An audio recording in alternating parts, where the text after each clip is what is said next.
سنبھل جائے دل مضطر مدینہ آنے والا ہے، لٹائے چشم تر گوہر مدینہ آنے والا ہے، قدم بن جائے۔ نحمده ونصلي ونسلم على رسوله الكريم، اما بعد فاعوذ بالله من الشيطان الرجيم، بسم الله الرحمن الرحيم، وعاشروهن بالمعروف فإن كرهتموهن فعسى أن تكرهوا شيئا ويجعل الله فيه خيرا كثيرا، صدق الله العلي العظيم وصدق رسوله النبي الأمين الكريم الرؤوف الرحيم، ونحن على ذلك لمن الشاهدين والشاكرين، والحمد لله رب العالمين۔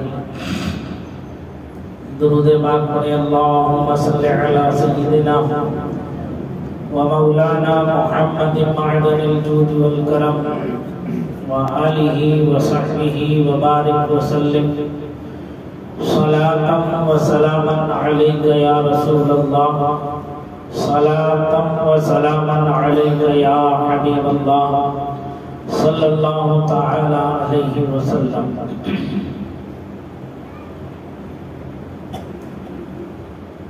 حضرات کرام،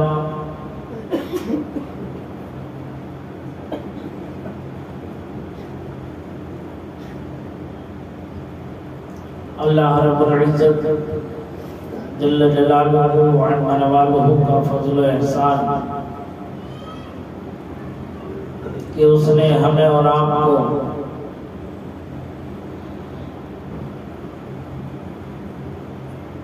زندگی میں ایک موقع اور عطا فرمایا، سید الایام جمعۃ المبارکہ ادا کرنے کا۔ ہم جتنا بھی سجدہ شکر ادا کریں پروردگار عالم کا اتنا ہی کم ہے۔ لمحہ بلمحہ اس کی نعمتیں، اس کی رحمتیں، اس کی برکتیں ہم جیسے گناہگار، خطاکار، سیاہکار، بدکار، قصورواروں پر دن بدن برس رہی ہیں۔ یہ ہماری اپنی کم نصیبی ہے کہ ہم ان نعمتوں کی قدر نہ کر کے اپنی دنیا بھی اور اپنی آخرت بھی اپنے ہاتھوں سے برباد کر رہے ہیں۔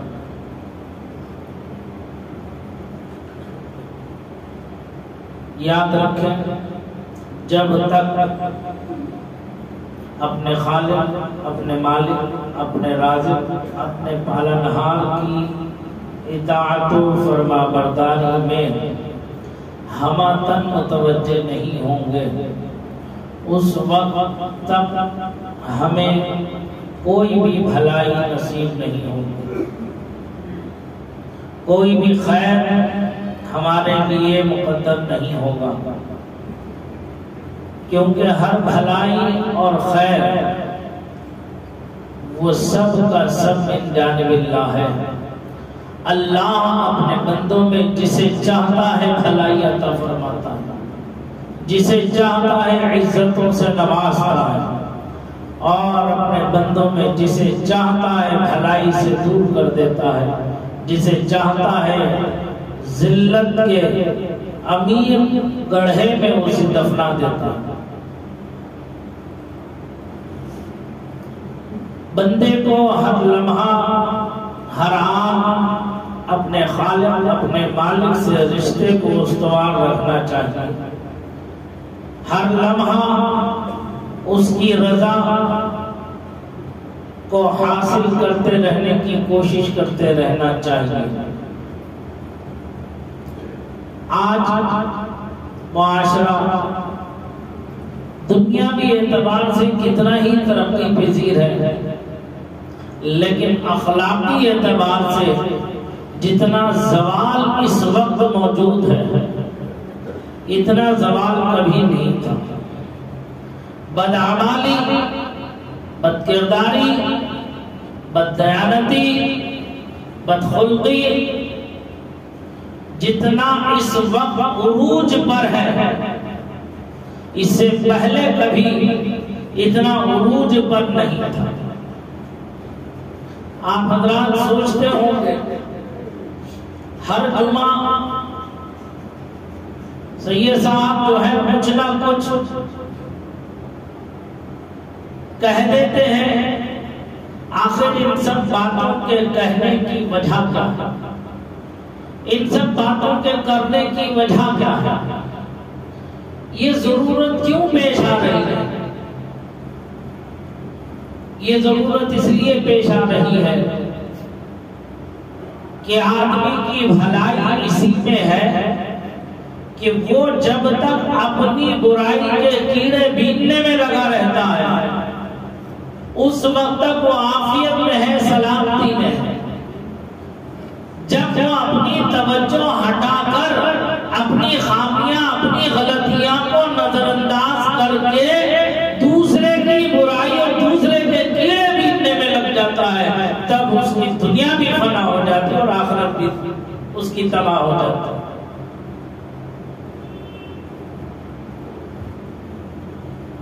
آج ہر گھر کا قصہ، ہر گھر کی کہانی ایسی دکھ بھری، درد بھری سامنے آتی ہے۔ گھریلو زندگیاں ہماری بد سے بدتر ہوتی جاتی ہیں۔ نہ ہمیں خوف خدا ہے، نہ خوف آخرت ہے، نہ خوف معاشرہ ہے۔ انسان جو ہے یہی تین ذریعے ہیں جس کی وجہ سے وہ راہ راست پر رہتا ہے۔ یا تو اسے اپنی عزت کا ڈر ستاتا ہے کہ چار لوگوں کے بیچ جب میں باہر نکلوں گا، میرے حالات جب لوگوں کے سامنے آئیں گے تو میری عزت کا جنازہ نکل جائے گا، کیا کروں گا میں؟ اس لیے ڈرتا ہے، ڈر کر کے قدم سنبھال کر کے رکھتا ہے۔ کاروبار کی دنیا میں اس بات سے ڈرتا ہے کہ جو میری امیج، جو میرا مقام، جو میرا مرتبہ کاروبار کی دنیا میں اس وقت عروج پر ہے، میرا ایک اسٹیٹس ہے، ایک مقام مرتبہ ہے، دنیا ادھر کی ادھر ہو جائے، لاکھوں روپے اسے قرض لینا پڑ جائے اپنی عزت کو بچانے کے لیے، اپنی جائیداد کو بیچنا پڑ جائے اپنی عزت کو بچانے کے لیے، تو جائیدادیں بیچ کر اپنی عزت کی بچانے کی فکر کرتا ہے۔ کیوں؟ معاشرے میں وہ جس مقام پر ہے اس سے نیچے نہ گر جائے۔ یا بندہ اس لیے عمل کرتا ہے کہ رب کا فرمان ہے فَمَن يَعْمَلْ مِثْقَالَ ذَرَّةٍ خَيْرًا يَرَهُ وَمَن يَعْمَلْ مِثْقَالَ ذَرَّةٍ شَرًّا يَرَهُ۔ رائی کے دانے کے برابر نیکی ہوگی تو اس کا اجر و ثواب ملے گا، اور رائی کے دانے کے برابر اگر بدی ہوگی تو اس کا حساب و کتاب بھی دینا پڑے گا۔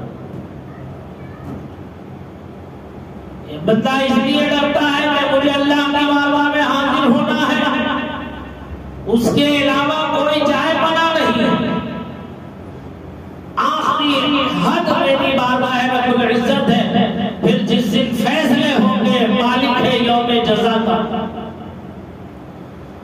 خود قرآن کریم نے ارشاد فرمایا جب ساری کائنات فنا ہو جائے گی، کوئی چیز باقی نہیں رہے گی سوائے رب العزت کے، اس کی ذات کے، کوئی بھی مخلوق جو پیدا کی گئی ہے وہ سب کی سب فنا ہو جائے گی، ختم ہو جائے گی۔ تب اللہ وحدہ لا شریک ایک اعلان فرماتا ہے، عالم جلال میں اعلان فرماتا ہے، قرآن مقدس جس کی گواہی دیتے ہوئے فرماتا ہے، رب فرماتا ہے لمن الملک اليوم، آج کی بادشاہت کس کے لیے ہے؟ کہاں ہے وہ حکمراں، کہاں ہے وہ امراء، کہاں ہے وہ رؤساء جنہیں اپنی حکومتوں پر تاج تھا، گھمنڈ تھا، جنہیں اپنے مال و دولت پر امت پر ظلم و زیادتی کو روا رکھے ہوئے تھے، ان کی ہم برداری کرتے تھے، ان کی مزدوری مکمل نہیں دیتے تھے. کہاں ہے؟ لمن الملک اليوم، کس کی ہے بادشاہ؟ جب کوئی جواب دینے والا نہیں ہوگا. قرآن خود ارشاد فرماتا ہے، اسی آیت کی تفسیر اگلے جملے کر رہے ہیں تو قرآن کہتا ہے، فرماتا ہے للہ الواحد القہار، اللہ واحد قہار ہی کے لیے ہے بادشاہ، حکومت اللہ واحد قہار ہی کے لیے ہے. آج کس کی ہے حکومت؟ ہمیشہ سے ہے اور ہمیشہ رہنے والی حکومت سوائے رب العزت کے کسی کی تھی. تو یہ خوف ہوتا ہے تب بندہ جو ہے اچھے کام کرتا ہے، رب کو راضی کرنے کے کام کرتا ہے. بات کہیں سے کہیں کو بڑھ جاتا ہے. اللہ تعالیٰ نے نسل انسانی کو فروغ دینے کے لیے ایک اصول بنایا، ایک ضابطہ بنایا، ایک طریقہ کار کو رائج فرمایا. وہ چاہتا کن فیکون، ہو تو ہو جاتا. اسے ضرورت نہیں تھی اتنی لمبی دنیا کو بسانے کے لیے، اتنا لمبا وقت، اتنے ہزاروں سال، کیا ضرورت تھی؟ یہ جو کچھ گزر رہا ہے اس کی بارگاہ میں آنے واحد ہی ہے. یہ ہمارے اور آپ کے لیے ہے کہ اتنا لمبا زمانہ گزر گیا. وہ کہتا ہو تو ہو جاتا.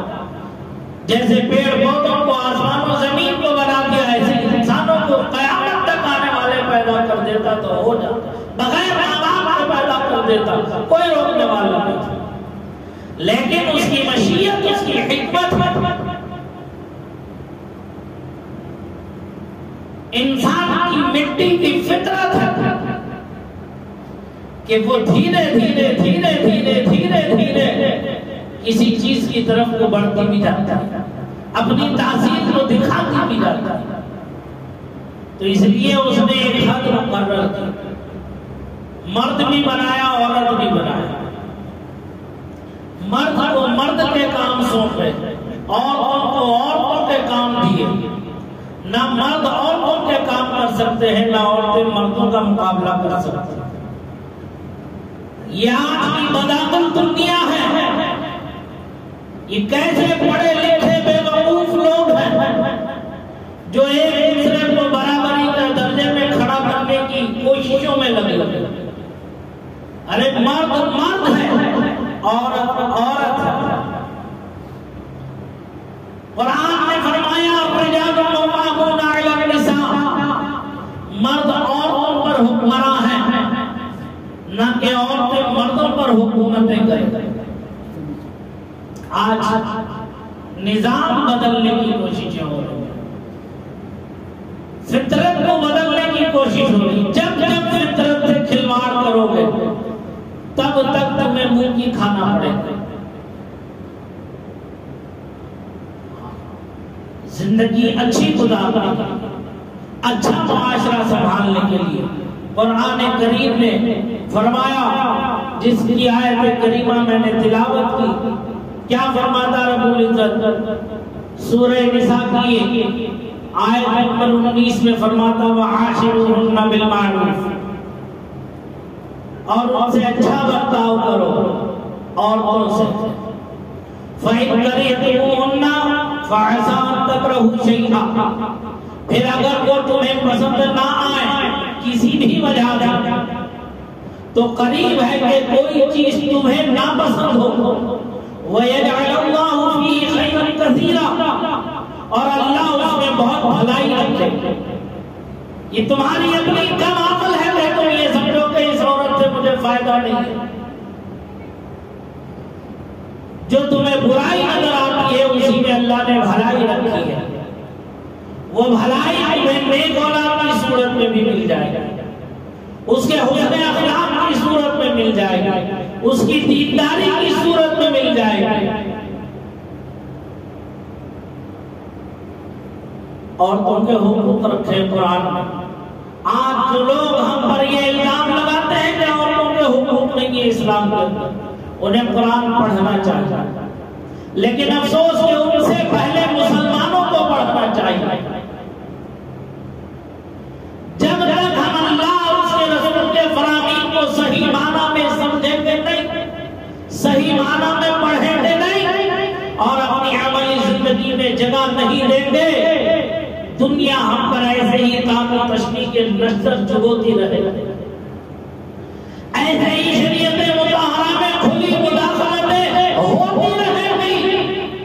یہ ہماری کم نصیبی بدعمالیوں کا صلہ ہے جو دشمنوں کو انگلی اٹھانے کا موقع ہم نے دیا، جو بے غیرتوں کو ہم پر، جو ازلی ابدی بدبخت ہیں، ان بدبختوں کو ہم پر انگلی اٹھانے کا موقع ہم نے خود دیا۔ اللہ نے ہمیں چنندہ امت بنا، اپنے حبیب کی امت میں پیدا فرما کر ہم پر احسان عظیم فرمایا، اور ہم اس کا بدل کیا دے رہے ہیں؟ اپنی بدعمالیاں، اللہ کے دین کو برا بھلا کہنے کا موقع دشمنوں کو کون دے رہا ہے؟ یہ ہم خود دے رہے ہیں۔ ہماری بدعمالیاں ہیں جس کی وجہ سے ان کی جرأتیں بڑھ گئی، قرآن و حدیث کے خلاف فیصلے کرنے لگے، بکواسیں کرنے لگے۔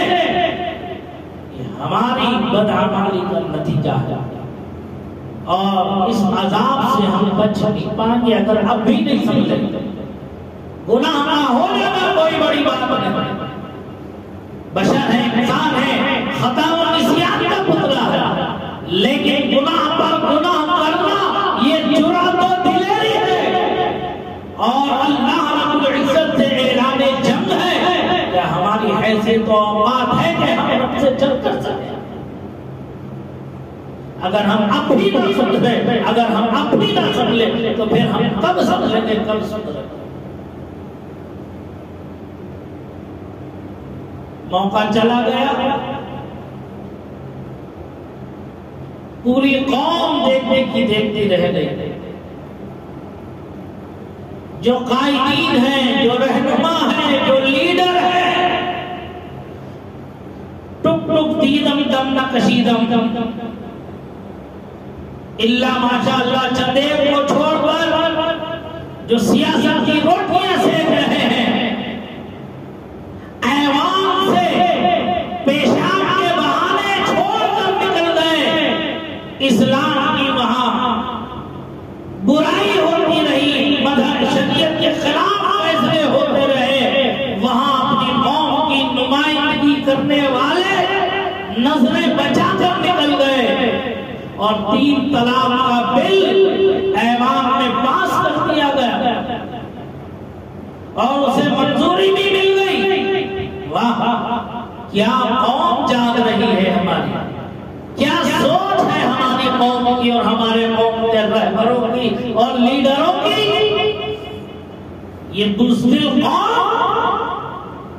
کیا مقابلہ کر پائے گی کسی کا جو خود اپنے رب کی اطاعت و فرما برداری نہ کرے، جو رب کی پناہ میں نہ آئے، وہ تو ذلت اور رسوائی کے گڑھے میں ہی جا کر کے گرے، اس کا کوئی ٹھکانہ نہیں ہے سوائے سے۔ دشمن پیر در پہ حملے کر رہا ہے، پیر در پہ اپنی ناپاک کوششوں کو، سازشوں کو انجام تک پہنچنے کے لیے، پہنچانے کے لیے قانون کا سہارا لے کر، قانون کی دہائی دے کر کے وہ تمہارے مذہب پر حملے کر رہا ہے، تمہارے دین کی دھجیاں اڑا رہا ہے، قانون خداوندی کے خلاف بکواسیں کر رہا ہے، اور تم ابھی خواب غفلت میں سو رہے ہو، اپنے گھروں کے جھگڑوں میں، ساس بہو کے جھگڑے،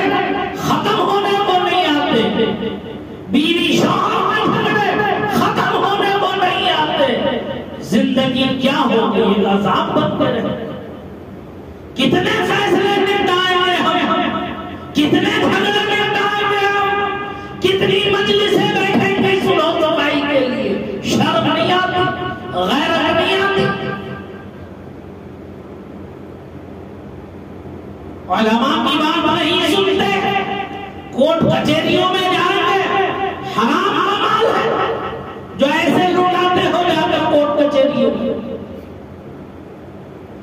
لاکھوں روپے برباد ہو رہی ہیں اپنی ایک دوسرے کی عزت سے کھلواڑ کرنے کے لیے۔ کیا ہو گیا؟ ظاہر سی بات ہے، جب تم قانون خداوندی کے خلاف قدم اٹھاؤ گے تو دنیا میں بھی رسوا و ذلیل اور آخرت میں بھی رسوائی و ذلت نصیب بن جائے گا۔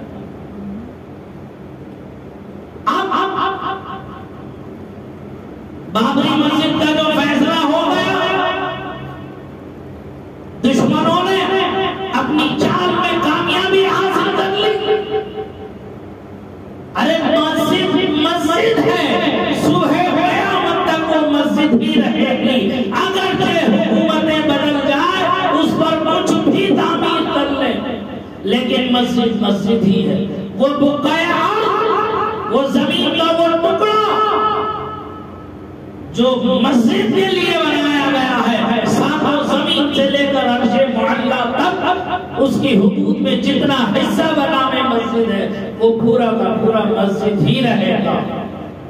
یہ حالات ہیں، جس کی لاٹھی اس کی بھینس ہے، جیسے چاہے تبدیل کر لو، حکومتیں آنی جاتی ہیں، قوانین دنیا کے بدلنے ہیں، بدلتے رہیں گے، اور نہیں بدلتا ہے تو وہ قانون الہی ہے، کلمات اللہ کا قانون کبھی نہیں بدلتا، جو بنا دیا گیا وہ بنا دیا گیا، صبح قیامت تک وہی باقی ہے۔ اب بابری مسجد کا مسئلہ چھڑ گیا، یہ ظالم میڈیا کے لوگ جو موٹی موٹی رشوتیں کھا کر، گھوس کھا کر کے، حرام کا مال کھا کر کروڑوں روپیہ صبح سے شام تک ڈیبیٹ کرا رہے ہیں، اور ہم اور آپ کیا کر رہے ہیں؟ ان ڈیبیٹوں کو بیٹھ کر کوئی موبائل پر دیکھ رہا ہے، کوئی فلم ویڈیو میں دیکھ رہا ہے، کوئی ٹی وی میں دیکھ رہا ہے، گھنٹوں دیکھ رہے ہیں، ذہن کو منتشر کر رہے ہیں، اور اس میں بٹھانے والے ایسے جاہل انپڑھ دماغ، اور وہ اینکر بھی انپڑھ جاہل دماغ،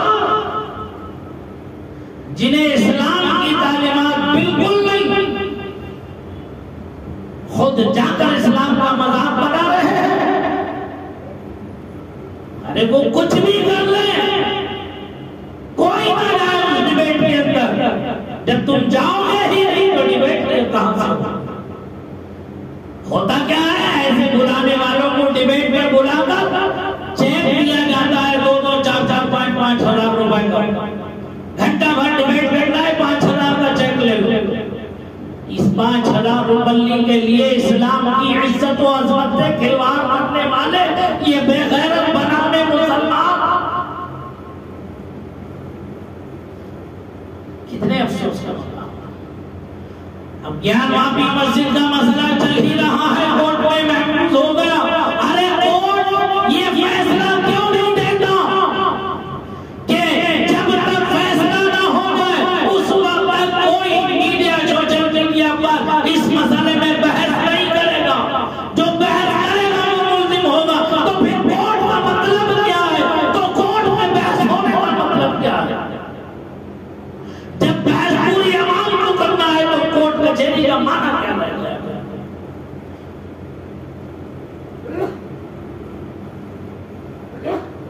اس پر سب سے پہلے روکنا چاہیے کہ جب تک کوئی مسئلہ اگر کورٹ کے اندر پہنچ جائے اس پر باہر کوئی بحث نہیں کرے گا کوئی بھی۔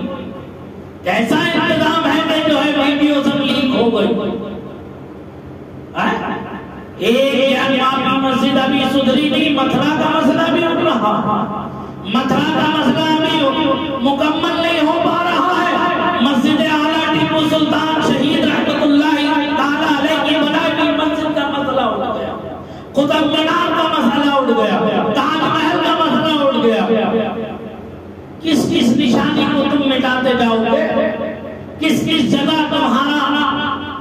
جسے تم اپنا خالق مانتے ہو وہ ملے گا؟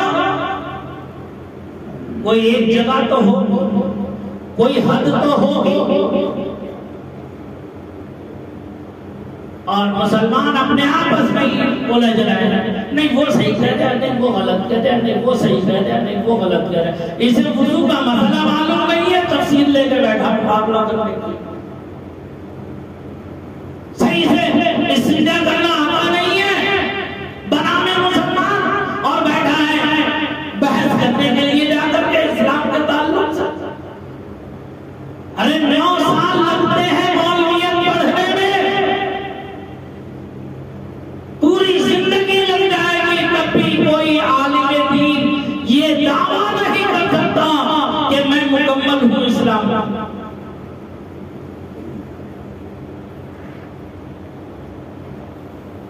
یہ جسے صحیح سے کپڑے پہننا نہیں آتا وہ جا کے بیٹھا ہوا ہے ڈیبیٹ کرنے کے لیے۔ مجھے بات کرنا کچھ نہیں، بات کہیں اور چلی گئی۔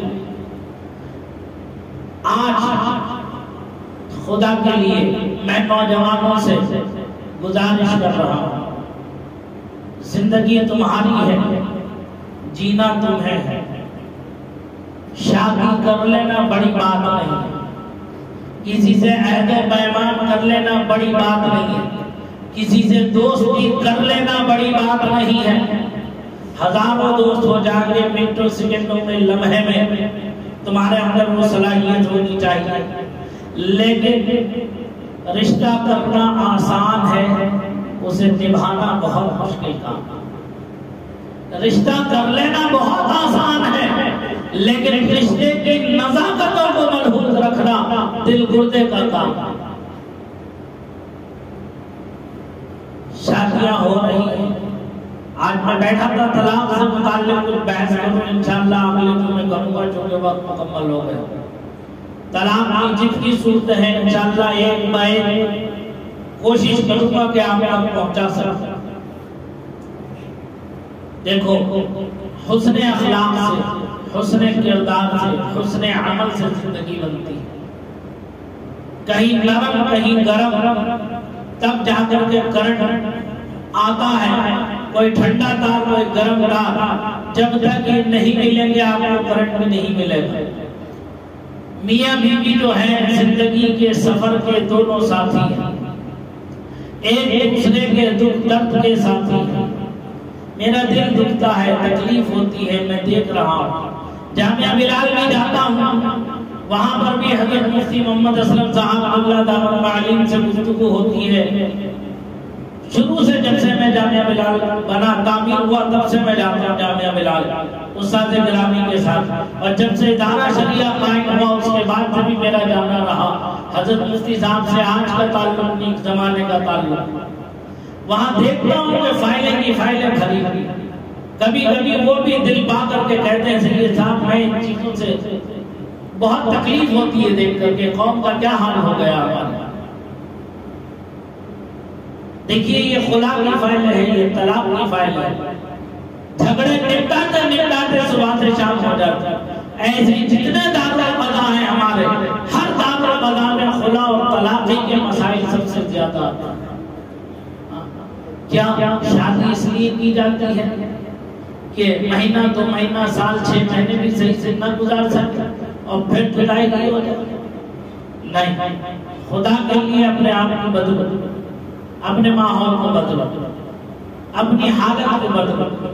شوہر بیوی کے کچھ حقوق ہیں، شادیاں ہونے سے پہلے یاد رکھو ماں باپ پر یہ فرض ہے، یہ لازم ہے سرپرستوں پر کہ وہ اپنی اولاد کو دین سکھائیں۔ اگر نہیں سکھائیں گے تو گناہگار ہوں۔ سمجھ میں آ رہی بات؟ شادی کا جب معاملہ طے کرنے جاؤ تو سب سے پہلے اپنے بیٹا یا بیٹی دونوں سے مشورہ کر لو، جب وہ ہاں کہہ دیں تو پہلے انہیں دین سکھاؤ۔ شادی کے بعد تیرے یہ حقوق ہیں، شوہر کے تجھے ادا کرنا ہے بحیثیت شوہر، اور شادی کے بعد تیرے یہ حقوق ہے بحیثیت بیوی، تجھے یہ حق ادا کرنا ہے اپنے شوہر کا۔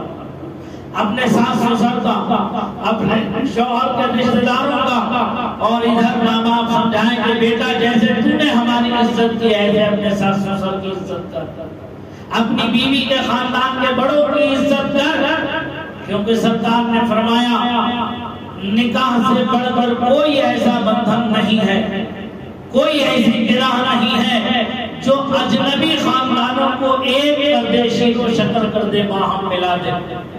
دو خاندان الگ الگ ہیں، اجنبی ہیں، لیکن نکاح کے بعد یہ دونوں ایسا شیر و شکر ہو جاتے ہیں کہ یہ ایسا لگتا ہے کہ سگے ماجائی ہیں، ایک ہی خاندان میں پیدا ہوئے ہیں، ایک ہی خاندان کے پلے بڑے، مزاج الگ، فطرت الگ، لیکن نکاح جیسا بندھن دونوں کو ایک کر دیتا ہے۔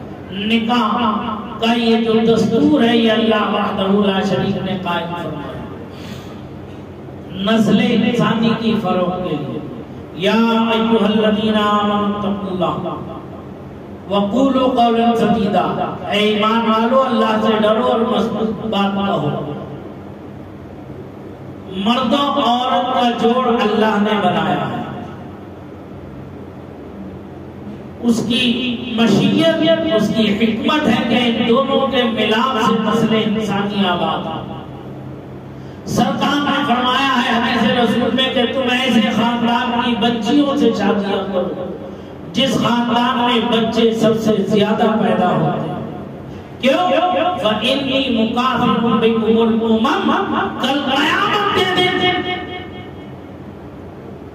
جب تمام انبیاء و مرسلین اپنی اپنی امتوں کے ساتھ میدان حشر میں حاضر ہوں گے، کوئی ایک امتی ہوگا، کسی کے ساتھ کوئی امتی نہیں ہوگا، کسی کے ساتھ چند ہوں گے، کسی کے ساتھ سینکڑوں ہوں گے، کسی کے ساتھ ہزاروں ہوں گے، لیکن جب میں آؤں گا میدان حشر تو میرے ساتھ پوری کائنات میں سب سے زیادہ امتی ہوں گے، میرے ہی امتی ہوں گے سب سے زیادہ قیامت کے دن۔ میں اپنی کثرت امت پر میں فخر کروں گا۔ یہ دشمنوں کی چال ہے، جب انہوں نے نسبندی کا اعلان کیا وہ کام نہ کر سکا، وہ کام نہ چل سکا، تو دشمن ہے، ہزاروں ہتھ کنڈے استعمال کرنا جانتا ہے، لیکن ہم بھی جو چال بہ رہی ہے اسی چال میں ہم بھی بہے جائیں۔ آج پہلے جو بچے پیدا ہوتے تھے سب نارمل ہوتے تھے، لیکن آج بغیر آپریشن کے کوئی نہیں ہوتا، اللہ ماشاءاللہ چند ایک ایسے ہیں جو پوروں پر گنے جائیں جو نارمل ڈیلیوریاں ہو رہی ہیں، ورنہ تو سب آپریشن سے۔ کیوں؟ معلوم یہ نسبندی کا دوسرا طریقہ ہے، جب 3 بچوں کے 3 بچے آپریشن سے ہو جائیں گے، چوتھے بچے کی کوئی گنجائش باقی نہیں۔ اب ہم جو گھریلو نسخے تھے استعمال کرنے کے وہ سب چھوڑ گئے، بوڑھے جو ہے وہ دنیا سے رخصت ہو گئے، انہیں سارے معاملات معلوم تھے گھریلو نسخے کیسے استعمال کر کے کیسے عام ڈیلیوری ہو سکتی تھی۔ آج ہماری بچیاں مکسی کی بٹن کی چاقی کی جو ہے جب دل زیادہ ہو جائے، جب مسالے پیسنے سے انہیں تکلیف ہونے لگے، جب چکی گھمانے سے انہیں تکلیف ہونے لگے، جتنا آرام ہوگا اتنے ہی نقصان دہ ساری چیزیں پیدا ہو رہی ہیں، وہ ہو رہی ہے، سارے نظام تمہارے لیے بنائے جا رہے ہیں۔ سرکار نے فرمایا میں اپنی کثرت امت پر فخر کروں۔ یہاں بھی ایک اولاد بھی نہیں ہو رہی ہے، طلاق کی نوبت آ گئی۔ واہ کیا معاشرہ ہمارا ترقی کر رہا ہے، کتنی اچھی سوسائٹی ہماری بن رہی ہے، گھر گھر میں یہ آفتیں، یہ بلائیں، یہ مصیبتیں نازل ہیں۔ میری گزارش ہے، آخری بات عرض کر کے اپنی بات ختم کر رہا ہوں، انشاءاللہ آگے جو ہے طلاق کے مسائل پر کچھ گفتگو کروں گا، وقت سے پہلے تشریف لانے کی کوشش کریں۔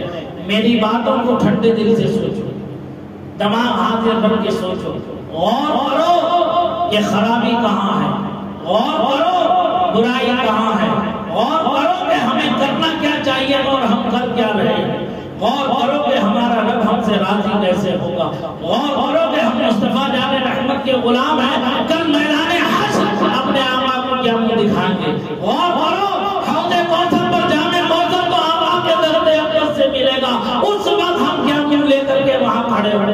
اور گلزران کا گزر بہت کٹھن ہے، اس گزر پر آقا خود موجود ہوں گے، ربی حبلی امتی ربی سلم امتی کہہ کے صدائے دیتے ہوں گے، اور اس وقت ہم کیا منہ لے کر بارگاہ رسالت میں حاضر ہوں گے، اور جب نامہ اعمال تلتے ہوں گے، ہماری بدعمالیاں جب ہمارے کائنات کے سامنے پیش کی جائیں گی تو ہمارا کیا بنے گا؟ آقا کے دل کو کتنی تکلیف پہنچے گی۔ اور میرے عزیزوں، میرے ساتھیوں، میرے دوستوں، میرے بزرگوں، میرے جوانوں، اور میری باتوں پر غور کرو۔ اللہ تعالیٰ سے میں ہمیشہ یہی دعا کرتا ہوں کہ اے اللہ ہماری قوم کو سنبھلنے کا موقع عطا فرما دے، سدھرنے کا موقع عطا فرما دے، دلوں کا پھیرنے والا تو ہے، دلوں کا بدلنے والا تو ہے، راہ مستقیم پر استقامت دینے والا تو ہے۔ میری قوم کو استقامت نصیب فرما، میری قوم کو آپس میں متحد و متفق فرما۔ یا اللہ ہو متحد رہو گے تو سب کچھ تمہارا ہے، وہ اختلاف ہو گیا، اتحاد زندگی اور اختلاف موت ہے۔ ہمیشہ یاد رکھنا، میں بار بار نوجوانوں سے گزارش کر رہا ہوں کہ مجھے وقت دو اپنی زندگیوں میں سے، اپنی قیمتی زندگی میں سے تھوڑا سا وقت دین سیکھنے کے لیے دو تو صحیح، آؤ تو صحیح، پاس میں بیٹھو تو صحیح، اور دین سیکھو تو صحیح۔ اگر آپ لوگوں کا جذبہ ہوگا تو میں آپ کے لیے بہت کچھ کرنے کا ارادہ رکھتا ہوں دینی معاملات میں، لیکن کم از کم آپ ساتھ میں آؤ تو قدم پہ قدم چل کے دو تو ساتھ انشاءاللہ اللہ تعالی ہمیں اور آپ سب کو جو ہے اس پر استقامت نصیب فرمائے، تصرف فی الدین کی دولت سے مالا مال فرمائے۔ استغفر اللہ ربی من کل ذنب و اتوب الیہ، وآخر دعوانا